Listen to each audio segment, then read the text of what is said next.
पहलगाम वाक़े खां पोइ ऐं ऑपरेशन सिंदूर खां अॻु भारत जे वज़ीर आज़म नरेंद्र मोदी चयो हो पाणी ऐं खून गॾु नथा वेही सघनि। हिन बयान खे केतिरनि ई माण्हुनि सिर्फ़ हिकु सियासी धमकी सम्झियो, पर हाणे सुवाल उहो उथियो आहे, छा उहा रुगो धमकी हुई या अॻुवाट तयारु कयल हिकमत अमली। भारत सिंध तास मुआदे खे मुअतल करण जो ऐलान कयो।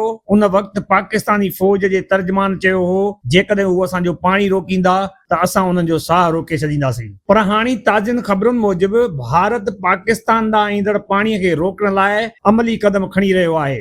रुगो एतिरो ई न, दावा उहा बि कई पई वञे त पाकिस्तान खे मुआदे मूजिबि मिलंदड़ मिक़दार खां घटि पाणी मिली रहियो आहे ऐं उन पाणी सां गॾु सनअती गदलाइण बि अची रही आहे, जंहिं सबबि ज़रई ज़मीनूं मुतासिर थी रहियूं आहिनि ऐं माहौलियाती नुक़सान बि वधी रहियो आहे। हाणे ख़दशो उहो आहे त भारत नंढनि ऐं वॾनि डेमनि ज़रिए मुस्तक़बिल में पाकिस्तान जे हिसे जो वधीक पाणी बि रोके सघे थो। हिक पासे कोर कमांडर कॉन्फ्रेंस सख़्त रद्दमल जो ऐलान करे थी, ॿिए पासे बिलावल भुट्टो ज़रदारी बि भारत ख़िलाफ़ बयान ॾिए थो। पर सवाल उहो आहे, छा सिर्फ़ बयाननि सां पाणी जो मसइलो हल थी सघे थो? छा पाकिस्तान खे इलाक़ाई मुल्कनि ऐं आलमी बिरादरीअ खे पंहिंजे मौक़िफ़ जी हिमायत लाइ वधीक मुतहरक न करणु घुर्जे? ऐं सभ खां अहम सवाल, छा पाकिस्तान जी परदेही पॉलिसी एतिरी असराइती आहे जो हू पंहिंजो जाइज़ हक़ आलमी सतह ते हासिल करे सघे? हिकु ॿियो सवाल बि साम्हूं अचे थो, जेकॾहिं पाकिस्तान अमेरिका सां वेझा लाॻापा रखे थो ऐं जेकॾहिं पाकिस्तान अमेरिका लाइ अहम सफ़ारती किरदारु अदा कयो आहे, त पोइ छा अमेरिका पाकिस्तान जे पाणीअ जे हक़ बाबति को अमली किरदारु अदा कंदो?